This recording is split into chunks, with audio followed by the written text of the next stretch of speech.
Hi friends, welcome to SD's channel.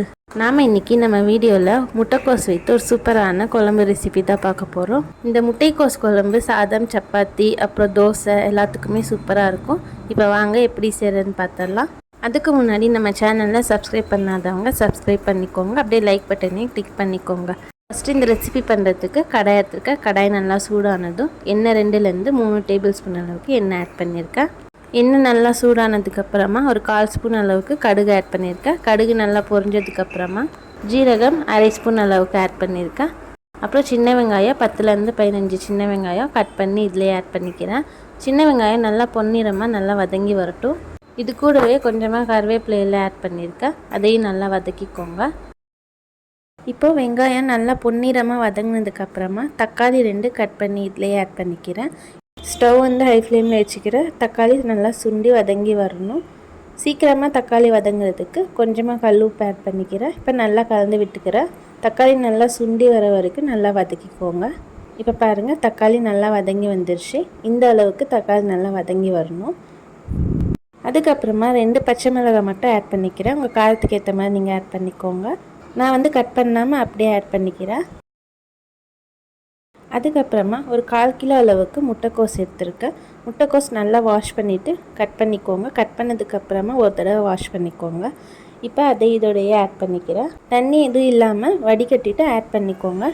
நான் வந்து இந்த மாதிரி நீல வாக்கில் கட் பண்ணியிருக்கேன். ரொம்ப சின்னதாக இல்லாமல் பெருசாக இல்லாமல் நார்மல் சைஸில் கட் பண்ணியிருக்கேன். இப்போ நல்லா கலந்து விட்டுக்கோங்க. ஸ்டவ் வந்து ஹை ஃப்ளேமில் வச்சுக்கோங்க.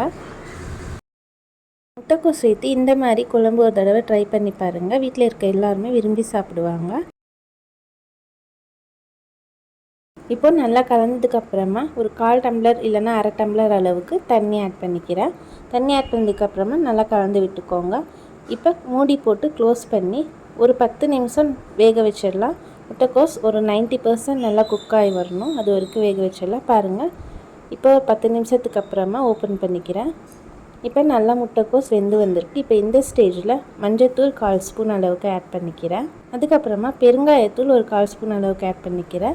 மிளகாய்த்தூள் ஒரு 1/2 ஸ்பூன் அளவுக்கு ஆட் பண்ணிக்கிறேன். அதுக்கப்புறமா குழம்புத்தூள் 2 ஸ்பூன் அளவுக்கு ஆட் பண்ணிக்கிறேன். இப்போ நல்லா இதிலேயே கலந்து விட்டுக்கோங்க. இந்த மசாலா எல்லாம் முட்டைக்கோஸில் நல்லா கோட் ஆகி வரணும். அது வரைக்கும் நல்லா கலந்து விட்டுக்கோங்க.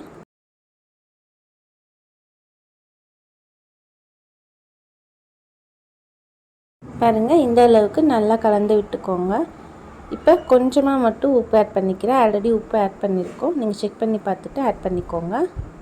அதுக்கப்புறமா வேக வைத்த துவரம்பருப்பு ஒரு 3லேருந்து 4 ஸ்பூன் அளவுக்கு இதிலேயே ஆட் பண்ணிக்கிறேன்.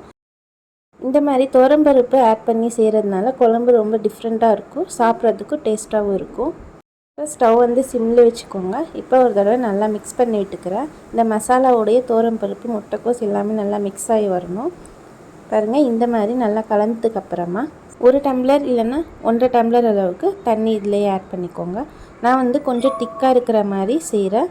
உங்களுக்கு கொஞ்சம் தண்ணி ஜாஸ்தியாக வேணும்னா இன்னும் கொஞ்சம் தண்ணி கூட ஆட் பண்ணிக்கலாம். இப்போ 1.5 டம்ளர் தண்ணி ஆட் பண்ணதுக்கப்புறமா ஸ்டவ் வந்து ஹை ஃப்ளேமில் வச்சுக்கோங்க. நல்லா மிக்ஸ் பண்ணி விட்டுடுங்க.